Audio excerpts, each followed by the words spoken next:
BJP প্রার্থী David দেববর্মার সমর্থনে জনসভা অনুষ্ঠিত হয়েছে আজ, কারণ সামনে রয়েছে নির্বাচন।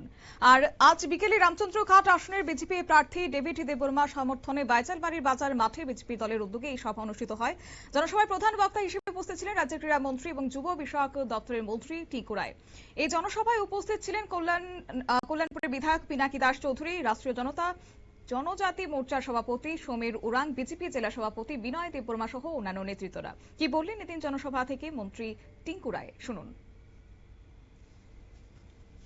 বলেছিল কাজ করবে, কিন্তু 5 বছরে তো মানুষের জীবন বদলাতে দেখিনি। কিন্তু প্রত্যেকটা এমডিসি যারা সেখানে নির্বাচিত হয়ে গিয়েছিলেন তাদের জীবন বদলেছে। এখানে মিডিয়ার বন্ধুরা আছেন, আমি একজন রাজ্য সরকারের মন্ত্রী, আমিও কোথায় থেকে নির্বাচিত হয়েছে একজন বিধায়ক। আপনারা বলুন, আমি এই 3 বছরের মাথায় এখনো কোথায় ভ্রমণ করতে যেতে পারিনি, কারণ এত কাজ মানুষের, এত কাজ করতে হবে, কারণ আমরা মানুষের জন্য কমিটমেন্ট করেছি। আমরা সেই সময় বার করতে পারি না।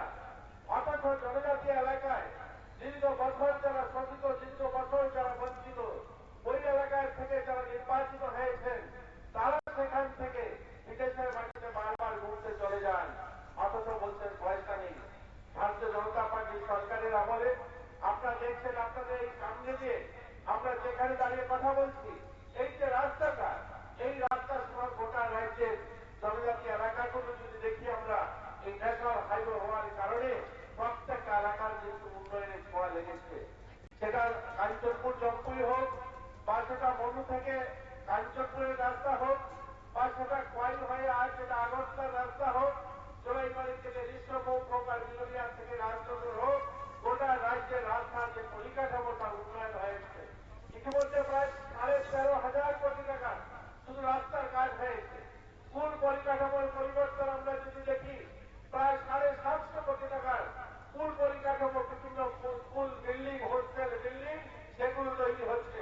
পিএম জন্মন প্রকল্পে প্রায় 14টা নতুন হোস্টেল জনজাতি এলাকায় তৈরি হচ্ছে।